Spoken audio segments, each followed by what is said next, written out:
Before we get started, I want to thank Scarlett Antonia for her space and for being such a wonderful supporter of the arts and supporter of Angeline throughout her growth and throughout her process. So what we're going to do before Angeline comes out, I wanted to just say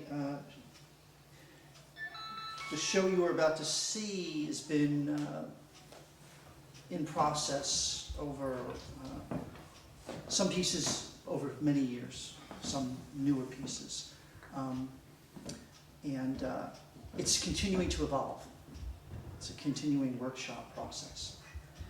And what Angeline requested that I do is start off with just a kind of a group kind of settling exercise. So turn off your cell phones if you haven't already. And as I do, this is only going to be like 2 minutes, really short and quick. If you feel like closing your eyes, you can. If you don't, you can leave them open. But just take a nice, slow, deep breath and let it go. And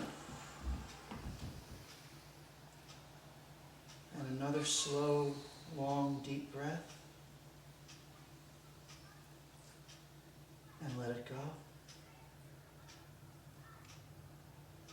And let's do just one more long, slow, deep breath. And let it go. And just feel your whole body settling into your chair or into the couch. Just feeling connected to the earth.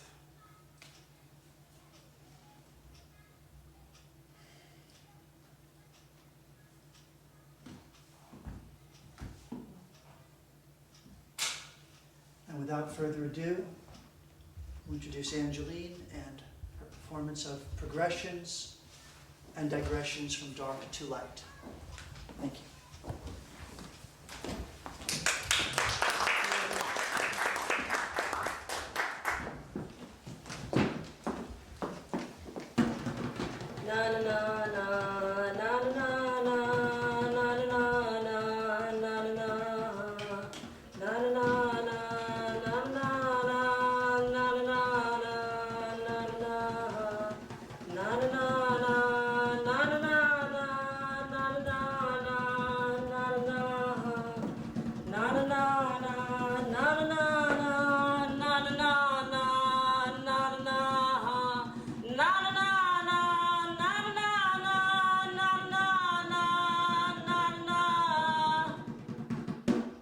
Heal the line, heal the line, heal the line.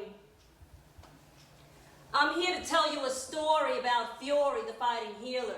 Fiore started fighting very young before the first punch was ever swung. She was bobbing and weaving, ducking swings without a ring before any bell was ever rung. Fiore started fighting way before she ever picked up a glove. She was a child born from the union of love and rage, which created an internal between downstairs and above. Baby Fiore learned to crawl in a violent home where objects and children were thrown and safety was just unknown. She watched children get dragged by the hair through the rooms like little human brooms. The violence was so thick you could smell the aroma and bottle it as a dark perfume. Fiore girl watched her father choke her brother and try to throw him out a window. Pain, pain, pain filled up inside her until she felt like she was going motherfucking insane. She couldn't just stand by and watch her brother die. It was then that she made the decision to fight, so she closed her eyes and prayed to God that it would just be all right. That it would just be all right. When she was 15, she fought back hard and wondered if she left her rapist scarred. He didn't expect a counterattack, and they were both shocked at how hard she fought back. They were both shocked at how hard she fought back. This stranger, who was nearly twice her age, followed her home and attacked her in a fit of rage. It was the first time she ever saw his face, but she was no stranger to being attacked, and this was a familiar place. He grabbed her hair and dragged her down flights of stairs and covered her mouth with his black leather glove. But he didn't know that Fiore could give a fierce fight, and she was extremely connected to the light. So she called out for strength from her angels above and nearly bit through that motherfucking glove. She was kicking and screaming and bobbing and weaving, and they were both wrestling on the floor when a neighbor finally opened the door. The rapist got up and ran away, and Fiore was grateful that her angels sent help to save the day. Fiore was one of the only girls that got away. One of the only girls that got away. She told her neighbor that it was no big deal, shrugged it off like it wasn't real. She was used to this kind of violence, and of course, the surrounding silence. She begged this woman not to tell a soul, especially any member of her household. Fiore knew that if her mother found out, she'd be worried about her baby and wouldn't let her out. This would make Fiore certifiable without a doubt. She'd much rather take her chances with strangers in the streets than being confined to that room, breathing in that dark, violent perfume that permeated through the halls. Fiore didn't believe that you should ever raise your hand to another. Her fight was born of self-protection and to save a brother. But if it comes to a matter of life and death, Fiore will fight till her last breath. Till her last breath.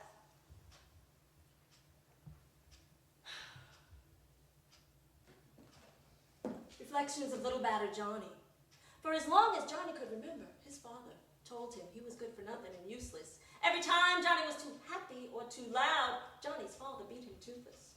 At Christmas time, Johnny's friends would have set up for G.I. Joes, train sets, and toy cars. But all Johnny ever wanted was love and peace, and he dreamed of a Christmas with no bruises or scars. To this day, Johnny doesn't understand all the beatings and the violence. Instead of making him stronger, it left him weak in a confused state of silence.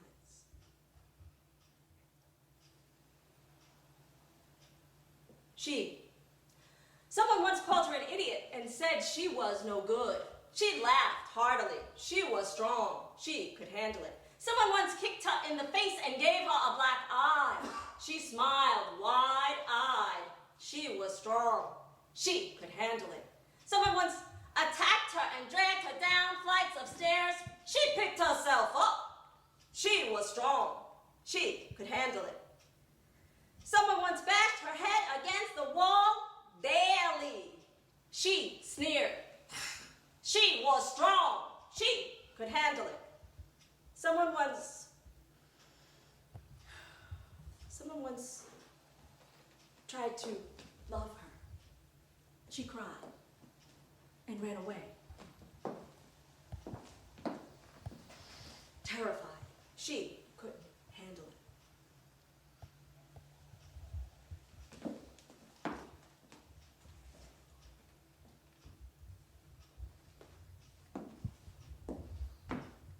All things broken. A broken window, a broken chair, a broken doll with dirty hair, a broken finger, a broken hand, a broken vow of a wedding band, a broken arm, a broken leg, a broken woman, don't make me beg. A broken heart, a broken dream, a broken child, a world defiled. A broken heart, a broken dream, a broken promise, an interrupted scream. Break the chains, break the silence, no more pain, no more violence. Hi. My name is Angeline, and I grew up in a violent home. My father was a veteran in the Korean War, in a particularly brutal division called the Frozen Chosen. And it was back in the days when they didn't believe much in therapy, and they didn't have any real debriefing for those soldiers on the front lines, and no real re-entry programs to get them back home. So unfortunately, those homes became the continuation of the battleground. And the children and the wives became the victims and the casualties. And the men just kept fighting a kind of civil war with themselves and their families in silence. So I'm here today to break my silence and tell my story in the hopes that it will break those chains of violence. So I thank you, thank you, thank you all for being here today and witnessing me as I break my silence.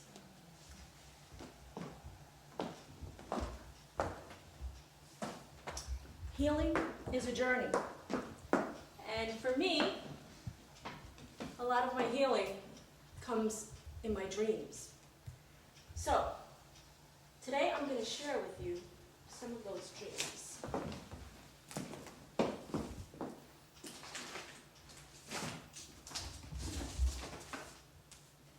This is my dream journal.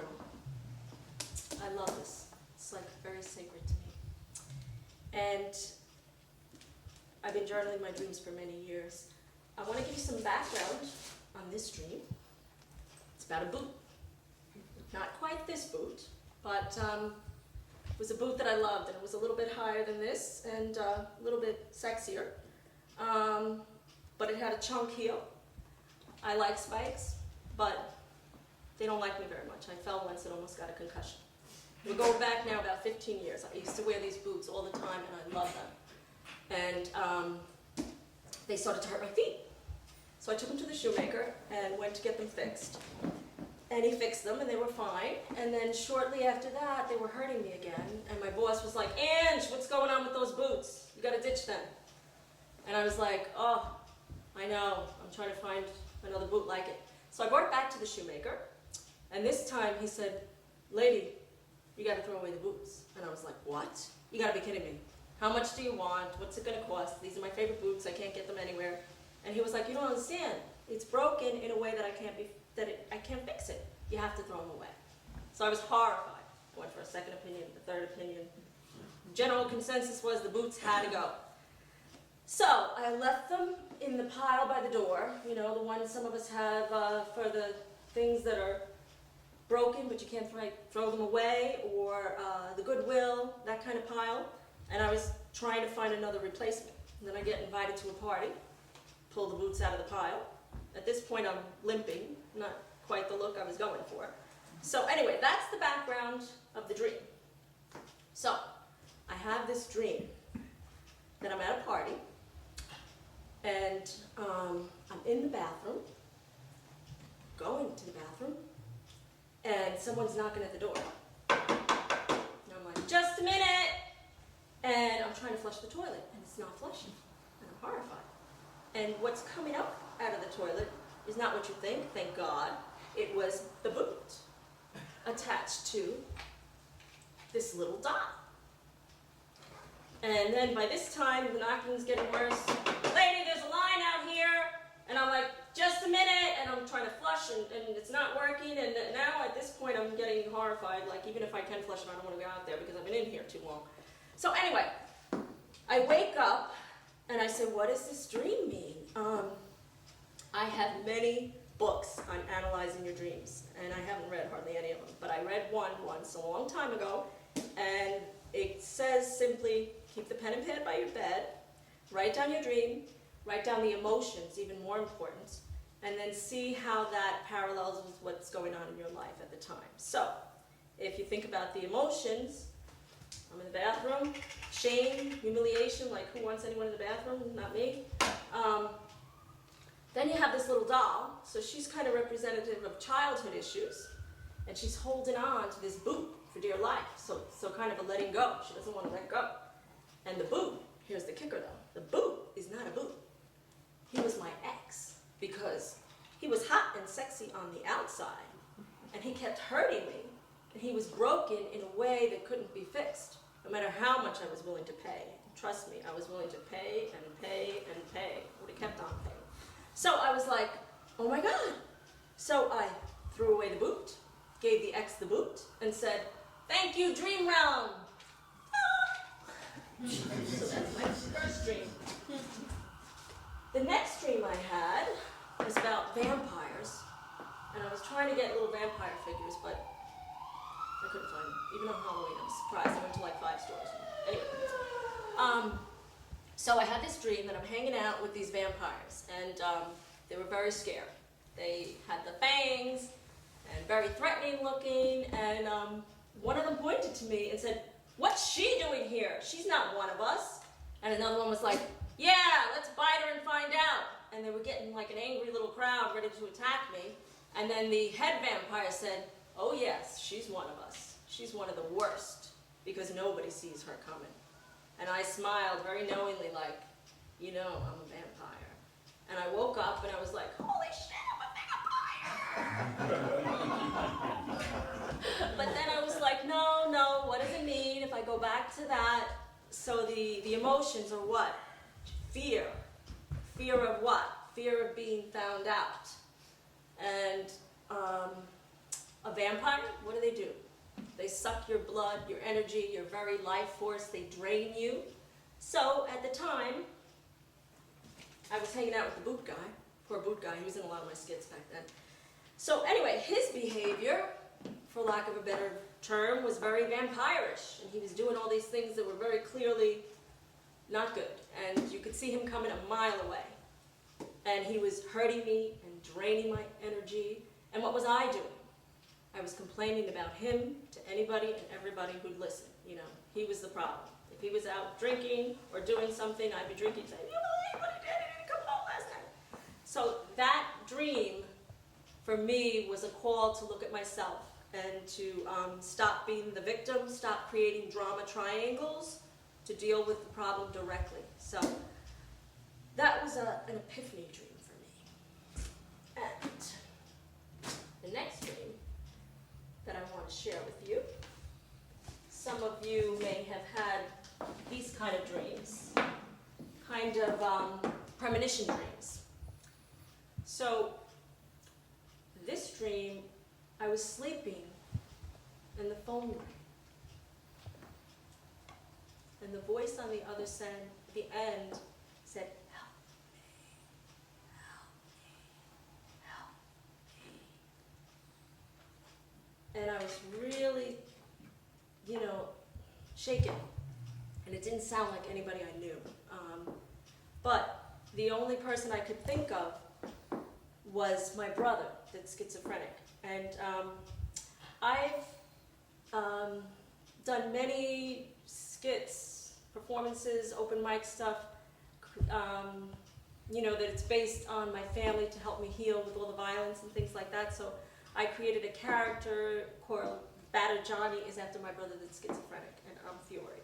So anyway, I called the house, and my father answered, and I told him what happened, and I asked if my brother called, and he said, he didn't call you, but he's sitting right here, you can talk to him if you want. And when I spoke to my brother, he said, "Angie, I didn't call you, but I was just going to kill myself. Maybe my spirit called you." So I believe that dream literally saved my brother's life, because that led to me going over there and working through some things with him and healing.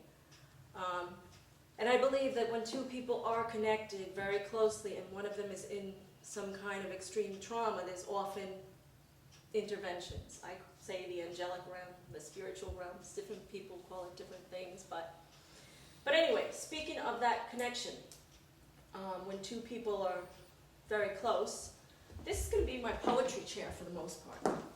So I'm going to go back and we're going to check on Johnny. 10 years later, the heart of battered Johnny beats on.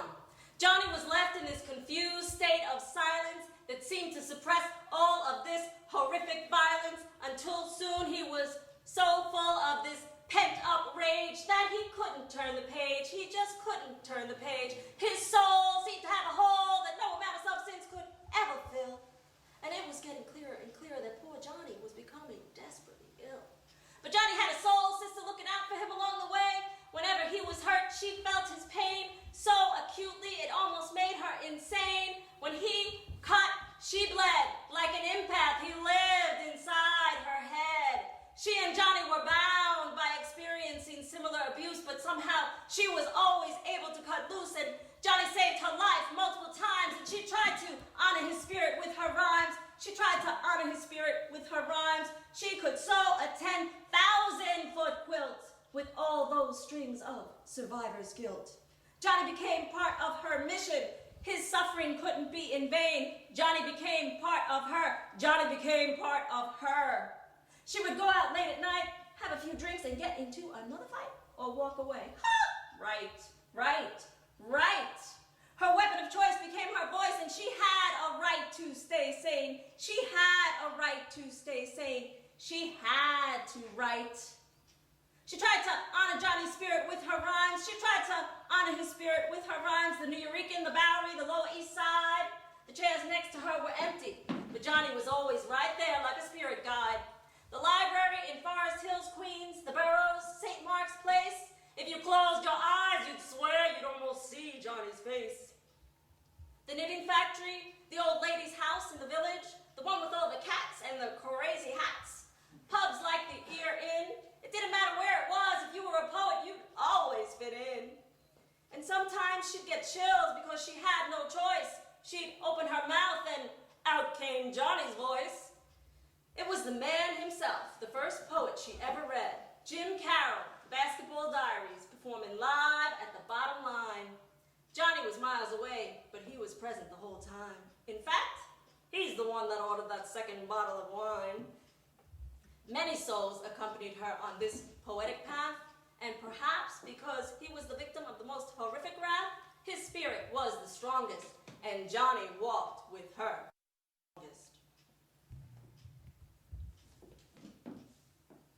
Johnny's injustice. Johnny stood tall, blonde hair, blue-eyed, muscles real wide, brains too, aeronautics and aviation, graduated top 5. Johnny had the look, and he knew how to throw a left hook. When he packed a punch, the earth shook. But Johnny never abused his strength to hurt another, only to save a life or protect a brother. Yeah, Johnny had strength of steel, and if you've ever seen a schizophrenic on a takedown, you know it's for real. Yeah, Johnny was Fiore's protector and superhero. When he developed schizophrenia, it became her own personal ground zero. Fiore couldn't save her brother, but just maybe, she could help another.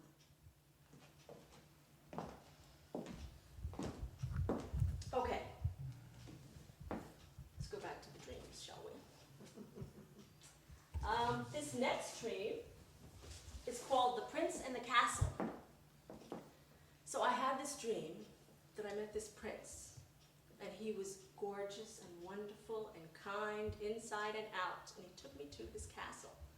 And he gave me a tour, and it was amazing, and I was so excited.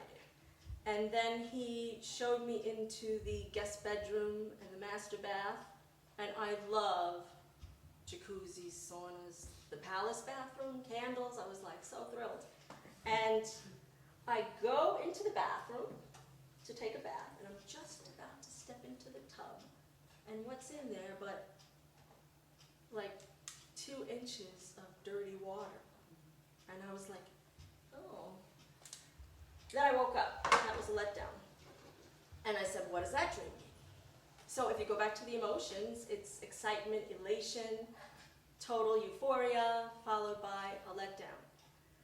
So I came to find out that that prince was still seeing his ex, and he wasn't quite finished with that relationship. So that residue was still left there. And you know, the thought of plain dirty water came to me. So that's what that dream meant. Like he just needed to work through that a little more before I could step into my wonderful castle, my wonderful relationship there. And this next dream, it's not really a dream at all. It is, it's more like those little coincidences that happen when you're following your passion and your mission, kind of like The Secret. If anybody's seen that, I'm always talking about The Secret, those little miracle moments.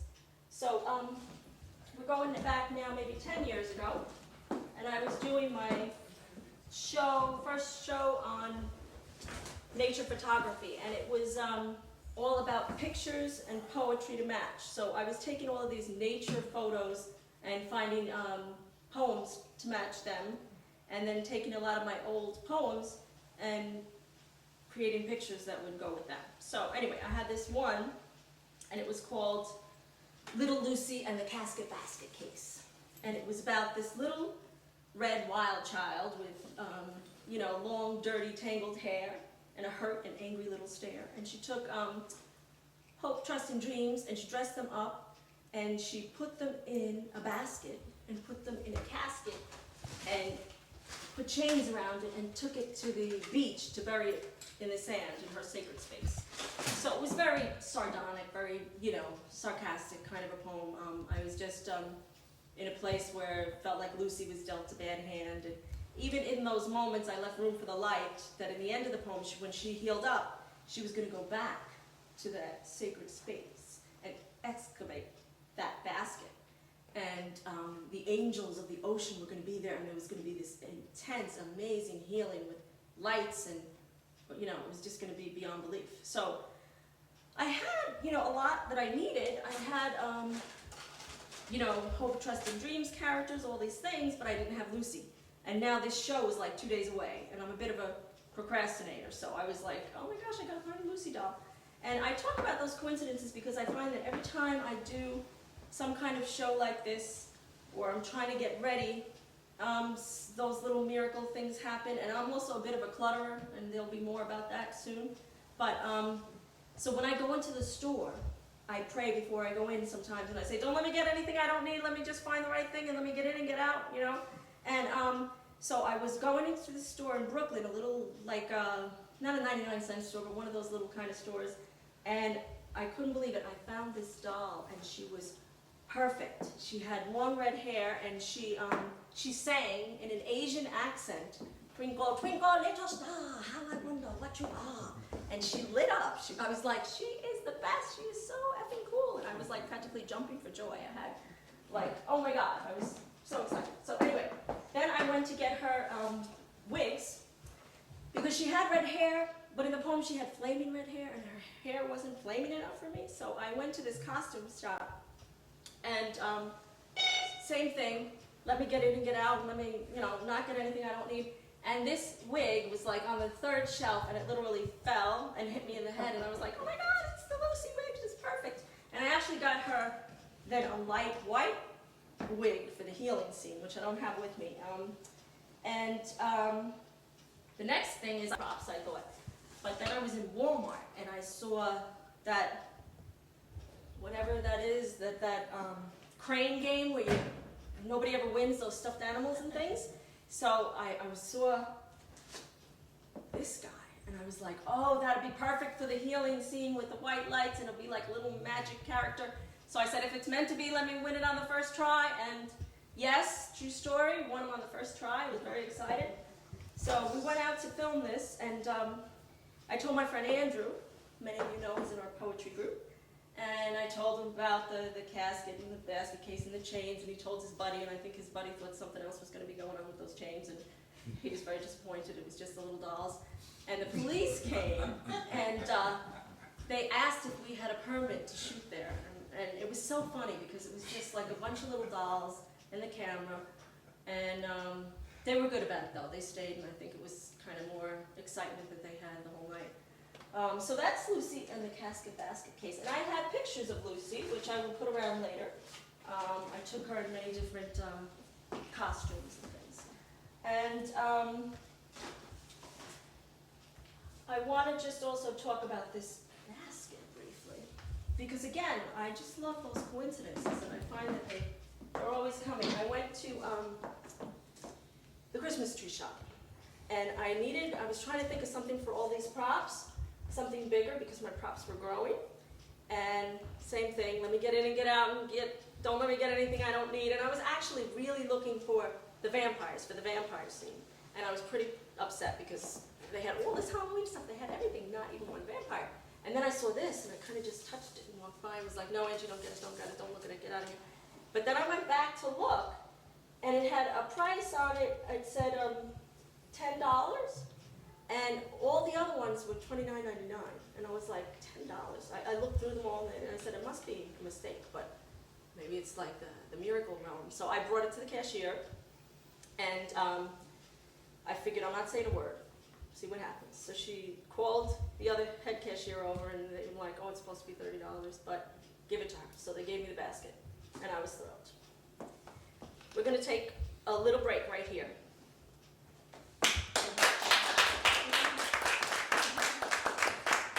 Thank you. I did want to say one other thing. Go ahead. You can go.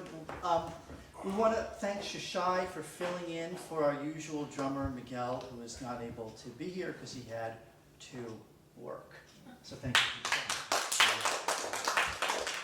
If you feel so inclined, you can fulfill the next couple of minutes with a little drumming.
Okay, I'm gonna go to the clutter section now. I'm a clutterer. So this section is all cluttered, and that's okay. This, I think, is my first clutter poem. Many, many years ago. I didn't even know it at the time it was a clutter poem, but it's called Ambivalence. The floor is covered with black leather jackets and blazers, clothes everywhere, some with tags still on. Black suede boots hang from the ceiling. The closet door is falling down. Bert the cat sleeps on silk lingerie next to the old Budweiser cans on the window ledge. The bookshelf is filled with old blue jeans, perfumes, pictures of Mick Jagger and Steven Tyler's lips. Beneath that lies England's Journal of Medicine, assorted biology and psychology, between some Shakespeare, a pair of dirty socks, and unfinished poems. That was literally my room when I was about 21. And yeah, so I'm a clutterer. And this poem is kind of the poem that through the years most people had requested and asked me to do. So I wanted to share it with you for two reasons. It's called The Party. Impatience arrived early, anxious to get started. Fear and anger showed up together in a sleek black Camaro. Wild came with sexy, both looking hot. Lust and desire were not far behind. They stopped to share a quick kiss in the car. Faith consoled sorrow over a recent loss, while charity offered to serve the drinks. Love asked anger for a dance. Anger said he'd rather stay with fear. Insecurity got jealous of love. He ran off to find faith. Greed was stealing quarters from coats on the couch. Rage found out and broke his jaw. Greed was badly wounded and needed blood. Love offered to donate hers. As a matter of fact, so did Charity. Bear with me. I told you this is my clutter section, so you gotta give me this. Where is it? Wait a minute. Green recovered quickly, but no longer felt like himself. Vanity and preoccupation missed all the action. Too busy talking about nose jobs and problems, fighting for attention. Attention escaped to the dance floor where energy and endurance were still going. Fun joined in for a spell, then she ran off to get the bell. Sexy stayed in the bedroom all night. Virginity popped in with dangerous. However, purity and guilt escorted her out. Addiction brought plenty of drugs. Self-esteem seemed to have vanished. Manipulation grabbed vulnerability. They went to the basement to get high. Meanwhile, emotional was in the kitchen, running wild. She had too much to drink and started dropping her baggage. Common sense got out of her way. Sunrise rose at 5 a.m. along with daylight and sobriety. Dizzy was still looking for her shoe. Sleep came unexpected and drove all the stragglers home. So that's my party poem. And I share that because many people love that poem. They say, oh, I was at that party too. And, you know, the funny thing about that poem is that I wasn't in the party mind at all. And, you know, people think I did it drinking and had a joint out of my hands. I'm not saying I'm not a partier. I've definitely had my share of that for sure. But when I wrote that poem, I was practically in the fetal position. The year that I got married, 4 people in the wedding party died within 6 months. And I had so much emotion of loss and grief and rage and all of this pain, and just, I guess, you know, each thing you have, it brings up the past, and I couldn't take it, and I was like, come on, you want to have a party? You want a piece of me? So I then created anger and this and that, and then, of course, I went with that party theme, and I was in my 20s, and what would a party look like? What would this one be doing at the party? So I just wanted to say that about that poem. So that's the party. Then, this next one I have is called Confessions of a Clutterer, Clearing the Air. I'm letting go of all of this unnecessary clutter around me. For decades now, this stuff has literally bound me. It's been my excuse. It's been my distraction, in its own way serving its purpose with some sick, twisted satisfaction. Yes, it's been my excuse. I've been so preoccupied with its distraction, it's delayed me from taking true higher level action. I, as so many of us, are supposed to be fine-tuned instruments for his use. Yet this clutter has been my barrier, a perfect excuse. What a ruse. Now it's time. I'm cleaning up more and clearing the air. My spirit returned to the body with more insight, and I really do care. Some things I'm selling, some things I'm gifting, and throughout it all the energy is lifting. I've prayed and prayed for this miraculous healing to take place, to harmonize my home, to find that home for everything and everything in its place. My mantra has become that famous saying, less is more, less is more. I watch in awe as boxes, bags, and objects literally fly out the door. Now my home is a haven of serenity, comfort, and light. A sanctuary, a storehouse I can draw upon to create a future that's bright. When I go to a mind, body, spirit weekend or convention, I'm immediately lifted up to a higher dimension. And it's like I've briefly flown home to heed his call, and he reminds me that through it all, it's the clutter that binds me. The material stuff is a subtle secret of the darkness that ties the spirit down and keeps it bound. But don't fret, my child. Take heart. Keep your faith and restart. Focus on love, strength, courage, and light, and we will aid to eliminate these things tonight. So, before I leave the convention, I create my intention to take the energy, the faith, and the light, and to take only the purest of it and our conversation home with me tonight. Transported back home now, I have the faith that this miraculous healing has taken place. I envision my home as a sanctuary, surround myself with the armor of love, serenity, and light, and I know all will be right. Now I'm excited with the feeling of restoration. I know the next time I walk through my front door, I will see that haven of harmony and light. And yes, when I walk through my door, my spirit will immediately soar. And when I sit still, I'll be fine-tuned and ready to do his will. This is one of those manifestation poems, by the way. I'm not there yet, but I keep trying to envision it and hoping that it comes. It comes a little at a time. Okay, the next dream, actually, that I had was actually about my writing group. And one of the writers in the group had invited us all to this desert island or oasis place, and it's just a very peaceful, wonderful place. And we were all supposed to go in this bag and pick out 2 blocks. And I had the blocks, but I just did my cover piece, so you get it. I don't know where the blocks are.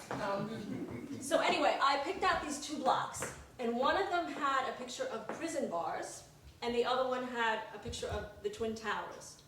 And the fortune cookie with mine said, "Do the best you can to honor these 2 things before you leave this earth." So this is what I came up with for that.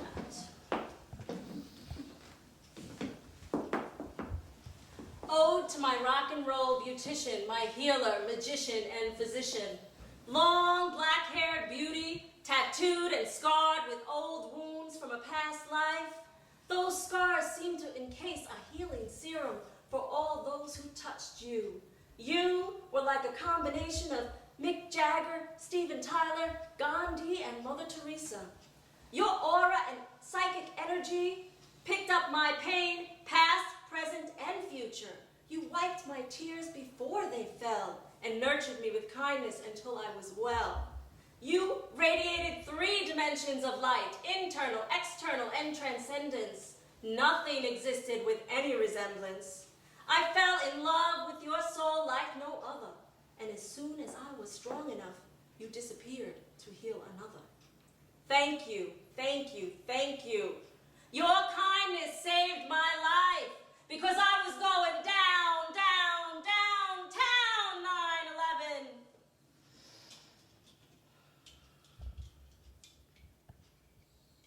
I worked downtown 9/11. And I was probably an express stop away, at least 5 minutes away.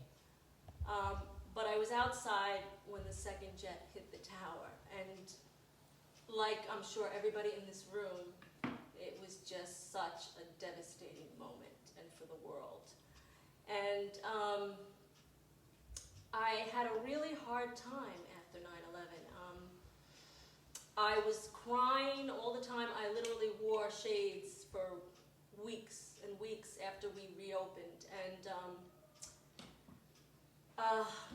I talked about in that earlier poem about how, the strings of survivor's guilt for my brother and his schizophrenia.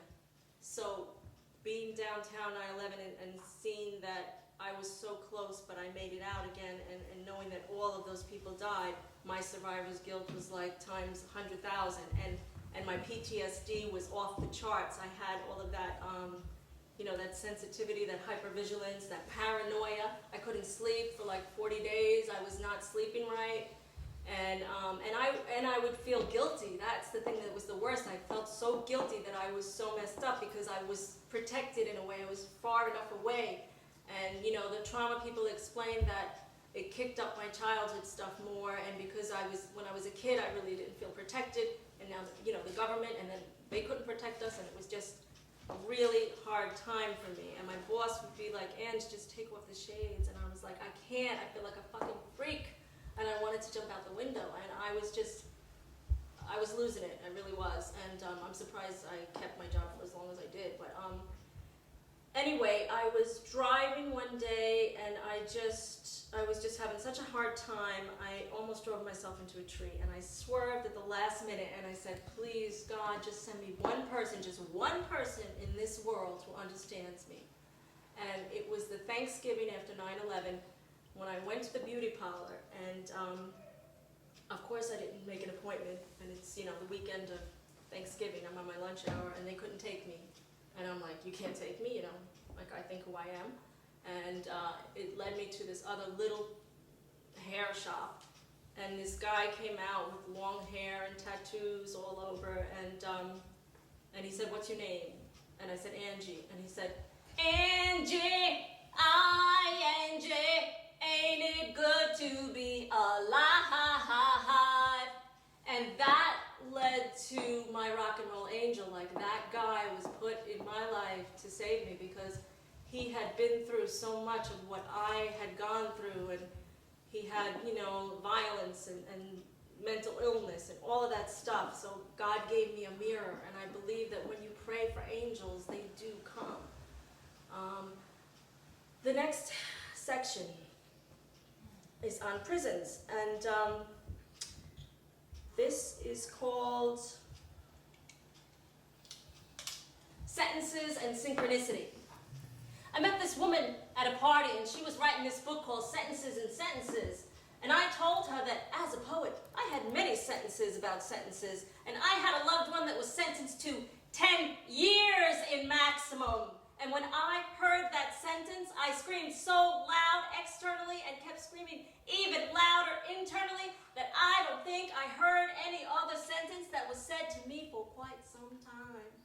Because he wasn't the only one sentenced that day. We were all doing time in our own personal prisons, praying for the day that he would rise from his cell, praying to God that he would live to tell his story, and that his story might help his story, and his story might help his story, and his story might alter his thinking on the cellular level, so that the sentences that he would then continue to write would be transformed into the kind of sentences that would be written by a man who would never get sentenced in the first place.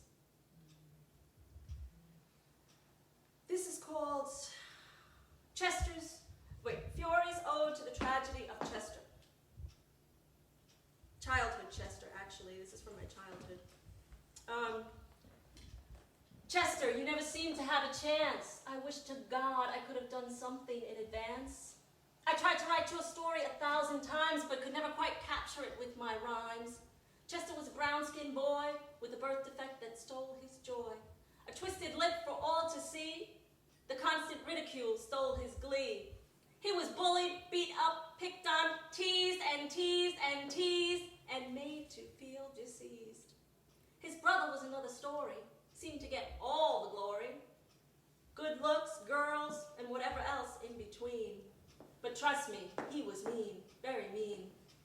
He didn't have much compassion for his brother, beat him up in public places, beat him down to the ground in all sorts of spaces. Such disgraces, such disgraces. Chester, if someone saw your story on the news, their image of you would be quite confused. They might see you as purely soulless and evil to kill your own brother. And what about your poor mother? For her heart I did pray and pray and pray. 2 of her boys taken in just one day. One son murdered by the hands of the other, brother against brother. Yes, indeed, your poor mother. You stabbed him so many times. Trust me, I'm not here to justify murder with my rhymes. But abuse is created by abuse, and some of us don't know how to cut loose. Prolonged victimization, humiliation, and degradation can lead to murderous rage at the drop of a dime. Trust me, it happens all the time, all the time. Isolation breeds this rage. You get caught in a web and you can't disengage.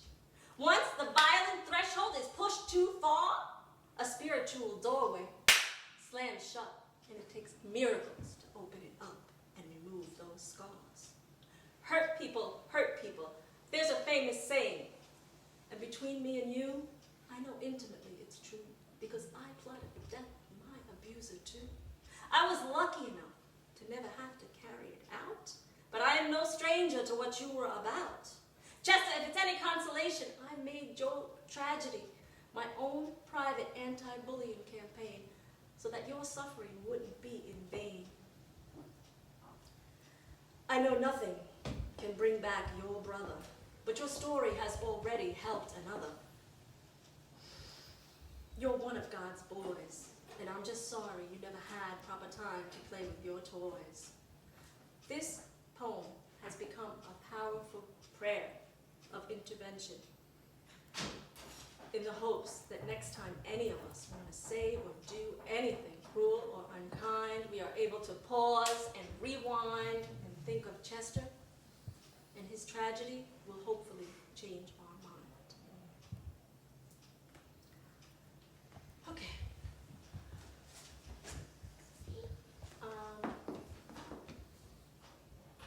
you, Marilyn Jean Young. This is dedicated to someone who changed my life.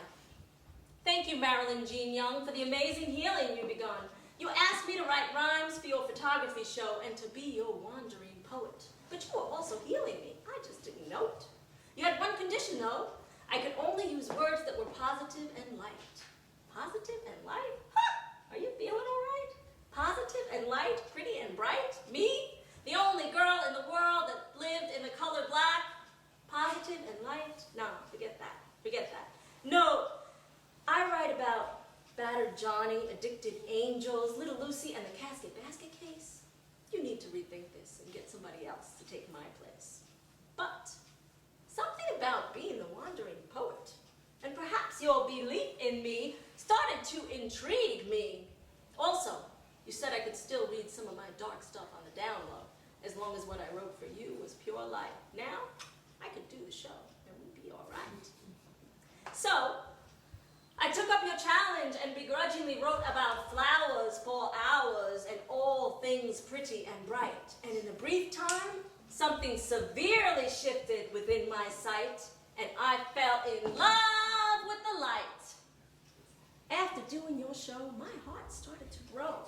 Life took on a new glow. I wrote things like Sea Walk, Croton Calm, Pathway to Peace. Decades of darkness started to release. You were teaching me the secret way before its time, and I have you to thank for adding light to my rhyme. Sea Walk. Take a walk with me to the sea and just be, just be. Take a breath with the sky and feel your energy getting high. Take your cues from the ocean. She will put your soul in motion. If you don't know where you want to go or what you want to be, listen to that voice that sings within the sea. Many lives this guidance saves. When I go to the ocean, it's nothing but pure devotion. There's a presence ever so strong that's never, ever led me wrong. So take that walk with me to the sea and just be, just be.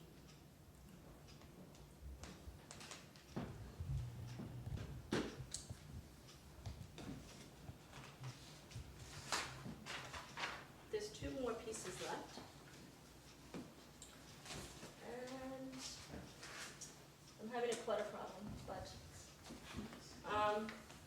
I'm going to read the final one, and then maybe somehow Scott will find the other one. I don't know if he's here. But anyway, whatever. This is my amends to your spirit. This is the sequel to the first piece that I did about Fury the Fighting Healer. So this is called Fury's Amends to her father's spirit. This is my amends to your spirit, and I believe that wherever you are, you will hear it. I captured your worst moments, stood on a podium and released them into a microphone for all to hear. And just in case it wasn't clear, I came back again next time. Just a slight variation on the rhyme, but it was always about you and your crime. You were so much more than your worst moments. You had a mind, a body, a spirit, and a heart.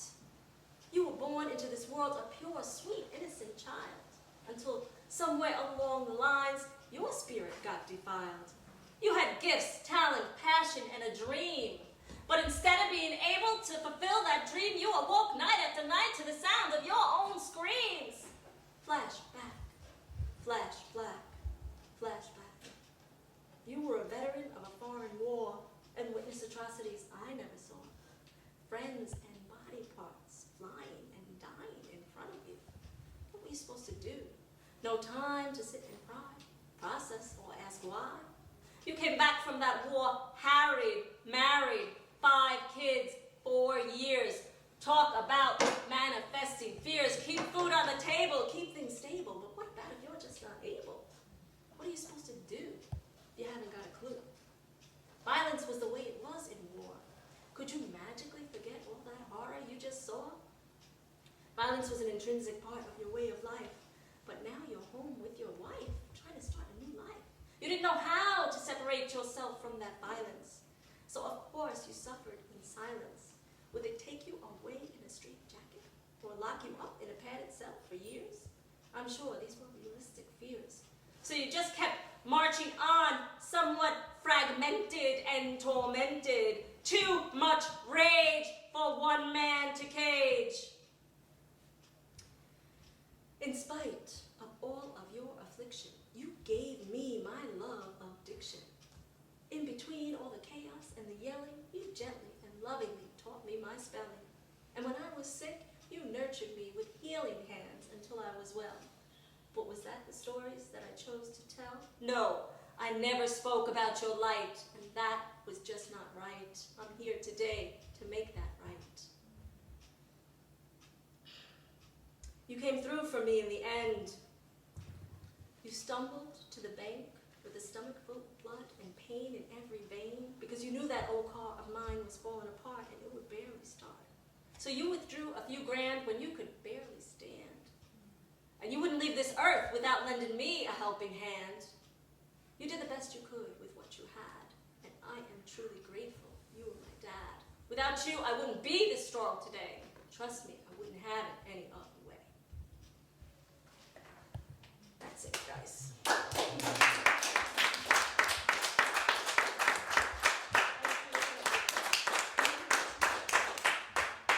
to do a brief talk back? Sure.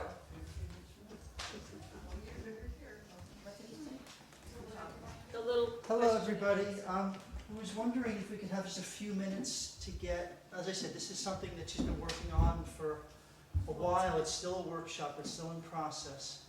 And if you could think about, take a couple of minutes, and just maybe we could talk about some of the things in the piece that you felt worked for you, that were strong for you. Some pieces that maybe stood out for you. Maybe we should just start with that. Okay. Give them a minute to kind of think about that. And kind of maybe just have a short, maybe 15 minutes, just discussion. Because this information is going to help her as she goes back and continues to work on this. Do you want to say anything else besides that? Just I'm so grateful that you all came, and thank you. And yeah, it's definitely still a workshop. But, I left some things out and stuff, but I am grateful for feedback and things that aren't working too, of course. Whatever, and thank you again, Shishai. And there was more drumming part. That's a very important part. Thank you, Tony. Process, for sure. That's very important.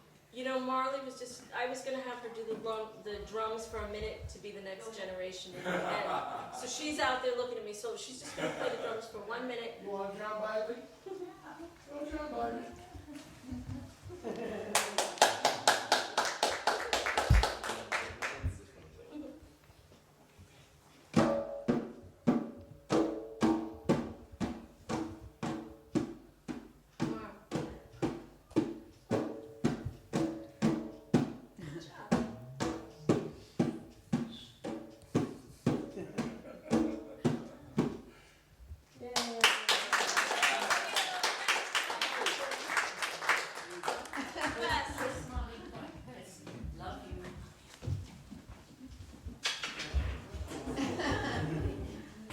Anybody else, pieces that stood out for you?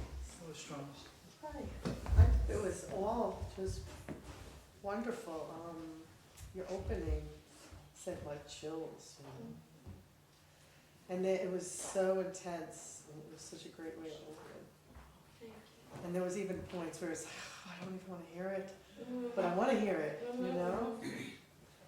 And I liked when you started talking about your dreams, and then you connected it with a poem at one point in the beginning. I forget, but one of your dreams connected to a poem. I really thought that was great. I also liked, I don't know if you do this on purpose, but you were talking about your brother. I want to know more about him, but if he's alive or not, your story made me feel like I wanted to know him more. And I'm kind of like hanging out there wondering. And the fact that, of course, my compassion and understanding of the impact of trauma and schizophrenia, and I was wondering if you knew, you have two sides of you Mhm. showing, you Mhm. know, like Mhm. the side that talks, you know, you had two separate chairs. I thought that was brilliant. I don't know if you did that on purpose, but it's an actual Mhm. concrete example of, The dual, the split. yeah, well, of course.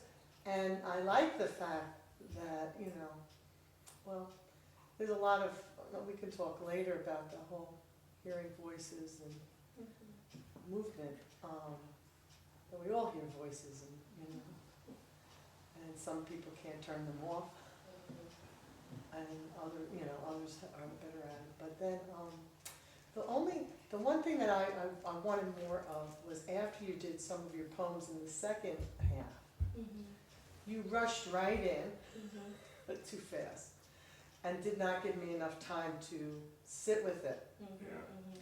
And I kind of was getting a little bit, I wanted that breathing space to Mhm. take it in, and I think that's just a matter of you feeling comfortable with allowing us to do that, because they're very strong poems. Even the ones you read that maybe you don't remember word for word, maybe that was why you had to read them, but they were very powerful. And you just rushed right in with, you didn't even stop, and I wanted to take it in and really feel it, because I liked how you described it. These were your earlier poems, and in my mind, I'm trying to put together your life through the snippets, the window that you're offering, and it was too fast. Maybe you don't want us to know you. It's nerves, like Right. really rushing. So I don't know if you realize that, but I was like, oh, I wanna feel that, you know, or I wanna take it in a little bit, even 5 seconds Thank you. to 10 seconds. Yeah, powerful. Thank you.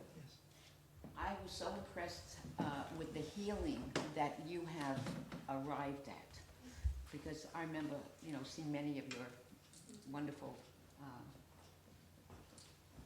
artwork, so to speak, and a lot of it was based on what your father did and, you know, what your past was, and what you evolved into as a result of all that is phenomenal. It's a wonderful healing, and I'm so I'm so happy to see it. And your use of rhyming is phenomenal. I mean, the way you can do that, that is pure poetry. Thank you. Thank you. I have a question. Will there be more poems from the light? Yes, and there were, again, it's just, you know, I also, just getting over sinus infection and not feeling whatever, but that's I definitely want to expand more on the light for sure, and Yes. And there was a piece that's, it's the charcoal presence, and that's what I didn't read, and that was the day my father passed away, and what I didn't speak about that is kind of important is that, like when I did that poem about Thank You Marilyn Jean Young, and I got pushed into the light from being forced to write in the light, I had a lot of doorways open up, a lot of channeling, a lot of spiritual, psychic kind of stuff, and when my father died, he called me the morning that he passed, and he said he felt the devil strong by his side, and I felt so bad, and I took my daughter to go and see him in his hospital bed, and because I figured she's the closest thing from heaven if you got fear around you, and I was so glad that I did that, because there was a lot of people saying, don't bring her, it's not the place for her. But, you know, and then I got kind of dreams and messages after he passed to do this, like that this would be powerful for his spirit too. So, that's, you know, that is like a big piece. And again, I think, whatever, it's a work in progress, and I got nerves and all that stuff. But there will be more light, and I definitely want the light to be more than the dark. But, you know, Eventually, will be. yeah. I'll send it off. Angeline, I just want to say thank you so much for inviting us here. And you have taken that pain in your heart, that place of darkness, and you really have turned it into art that can touch all of our hearts, because everybody knows what pain is. When you spoke about your dad, the last piece, I think that is what reverberated most in my own heart, because as you know, my past with my dad was really dark, and the words that I have written about that have basically functioned on the pain and the fear and the violence. And I felt like crying as I was listening to you, because I was like, oh my gosh, my dad, he was more than darkness. And while I understand that he had a past that was hurtful, but I've never really focused on showing him for his light. And so you've inspired me, you know, to expand in that way, because, you know, everything is like, there are two sides to everything. And then if I may just add, your other piece, Chester, that really got me. I think I'm gonna write his name and frame it. Michael and I had this argument the other night, and it wound up being kind of nasty. And we've been talking about it since, that, you know, how do you not get to the point where it actually goes over into an argument? And that was just like such a good little, like a key word, you know, remember Chester, and remember that rage, you know, which really in our heart, you know, God says you have that anger in your heart, it's like you're murdering someone. And it can actually happen. And so that was real powerful for me. So I just want to thank you, you know, for taking all of this. And you do, you have an amazing talent. And it's very captivating to listen to you. You really get drawn in, and it's like the emotions really start churning. But I agree with the woman over there, just a space just to exhale a little bit between pieces, because they're so evocative. But God bless you. Thank What you a so job. much. Amazing. I enjoyed watching the journey. There's no sense in my thoughts of healing without forgiveness. And you get to see that forgiveness, and there's no forgiveness without the knowledge of love. And as I looked and watched, I thought, you know, as God thought of you and created you, he put this special ingredient in your life that one would not imagine special.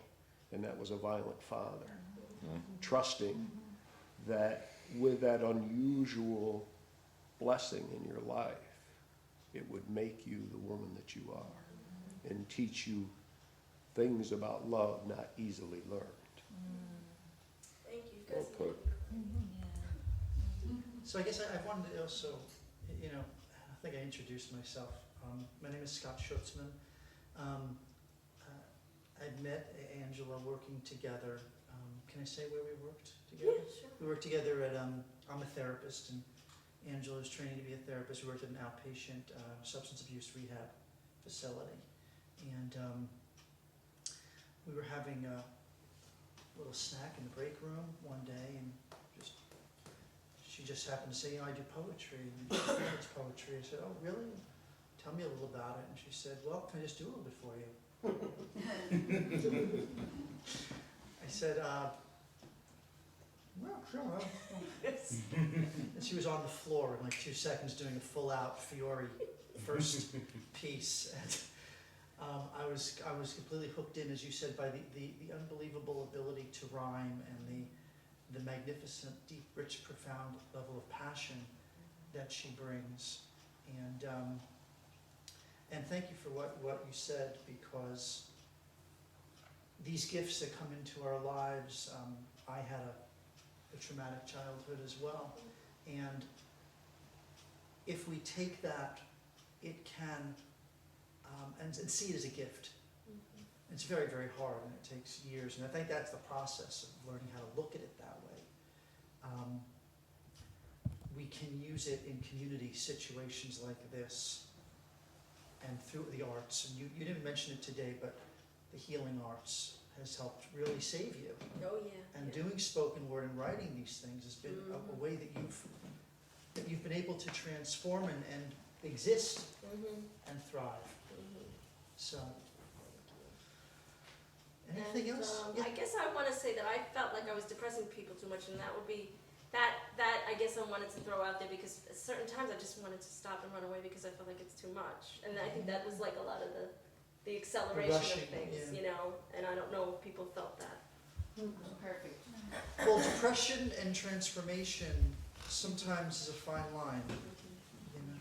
Yes. Well, in between, I wanted to applaud, and Okay. We'll set a space for you to do that. well, no, and I mean that because I so appreciated the work that she was doing, and I was so profoundly touched by it, and that's my way of appreciating things. Now, I know in classical music and stuff like that, there are places you don't applaud and so on, and I didn't know if it was appropriate, but I thought that she wouldn't have rushed had we expressed some feedback to her of appreciation, and I applaud your bravery, your vulnerability, your ability to be here, and in all of your humanity and your past experiences and what you're experiencing now, and taking your stuff and reading it, and just like